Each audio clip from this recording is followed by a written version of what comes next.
Por la librería mediática han pasado decenas de escritores reconocidos, leídos, comentados, no solo de Venezuela, sino del mundo. Muy recordadas las entrevistas de Benedetti, de Galeano, de escritores venezolanos como Luis Brito García, que ha estado muchas veces en el programa, y tantos otros. Hasta colocamos una vez el audio de una conversación que tuvimos con Quino, el autor de Mafalda, para Radio Nacional de Venezuela en el año 2003. ¿Te acuerdas, Isidoro? Estuvimos casi 6 meses atrás de Quino. Lo recuerdo, cuánto trabajo nos costó. Y después, posteriormente, cuando logramos la comunicación telefónica con él, pues él estaba pasando por una ola de calor. Y dijo, llámeme después cuando me refresque.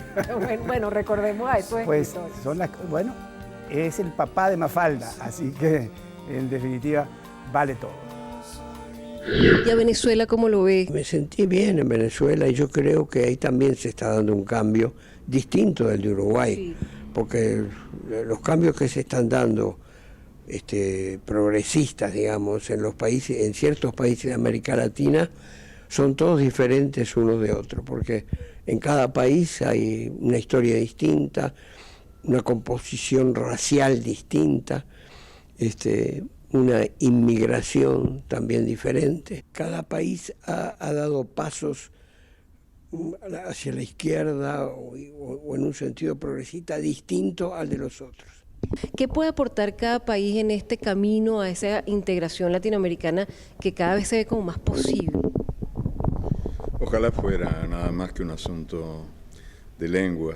Yo creo que si la cultura del consumo se impusiera en la lengua de Cervantes sería igualmente catastrófica. O sea, la idea de que lo único que merece existir es lo que es rentable y que todo nace para ser usado, alquilado, vendido y arrojado a la basura, que es la característica de esta sociedad del despilfarro. Y yo tenía una canción que había hecho hace mucho tiempo sobre un poema de Juana de Ibarburu. Dado que este es un programa sobre libros, yo te diría que yo soy mucho más delmiriano, de Delmira Agustini. Me siento mucho más cercano de Delmira por muchas razones, hasta de haber convivido en la infancia con una habitación donde se guardaban las cosas que habían sobrevivido de la poeta. Sobre gustos y colores no han escrito los autores, y ahora sí han escrito los autores. Escriben sobre los gustos porque la literatura es una cuestión de gusto. No hay un termómetro de calidad para tú ponerse en un libro y decir esto marca 28 grados en la escala de calidad. No. Es enteramente subjetivo. Hay libros que para una persona son la vida, son la revelación, y para otros son basura. Sí. Esto es un libro más reciente, Construcciones sobre basamentos de niebla. ¿Qué nos dices de este? Bueno, te voy a contestar con este poema. Bien. Os sometieron, labraron vuestro rostro con innumerables redes de edad, irreconocible propio rostro. Hicieron del halcón única seña en impávida altura. Usted tiene 93 años. Es realmente un ejemplo de lo que es la buena aplicación de la medicina. Cuéntenos qué hace usted para estar, primero, tan buen mozo, segundo, tan activo, y tercero, ¿cómo hace usted para lograr? Ni siquiera los más jóvenes le pueden seguir el trote. Cuéntenos ese secreto, porque eso no nos lo podemos perder. Bueno, el secreto es trabajar por la gente y amar a la gente. Es una inclinación que sale espontánea. Desde que yo personalmente soy médico, me gradué de doctor en medicina hace ya muchos años. En el año 38 tenemos aquí. 38. Estoy primero satisfecho y he comprendido pues que la necesidad de hacer una labor por esa gente. A leer el inicio, este es una especie de pequeño prólogo, el capítulo 0. Estableció con exactitud el ciclo de rotación de la Tierra en torno del Sol y trazó las más precisas cartas celestes antes que Copérnico. Fue el primero en concebir el mapa del mundo, adelantándose a Toscanelli.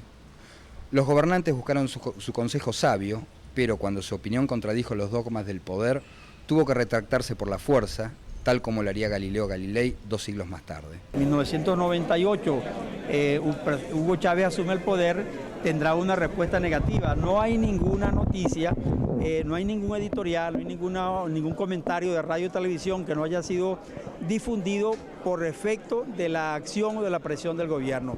Y entonces allí uno se prueba si hay o no hay libertad de prensa. Llevo 15 años dedicado a leer crónicas del siglo XVI, a leer documentos, a leer libros de historia. A veces me concedo, ¿no?, el almíbar, el deleite de leer alguna novela de un contemporáneo, de leer algún libro de cuentos, de leer poesía contemporánea, pero es más bien como una excepción y no como la norma. Venezuela se encontraba y se encuentra en una búsqueda de ese camino que es, trata de dejar lo que existió, y en este caso la democracia representativa que vivimos. Bueno, tú eres mucho más joven que uno y uno vivió la época también de Pérez Jiménez. Y luego hubo esa transición de un régimen militar, dictatorial, a un régimen de democracia representativa que lo vivimos y lo sufrimos durante 40 años. Esa exposición va a ocupar toda la Galería de Arte Nacional. Ese espacio maravilloso de que acabas de hablar, es un prodigio que tengamos eso.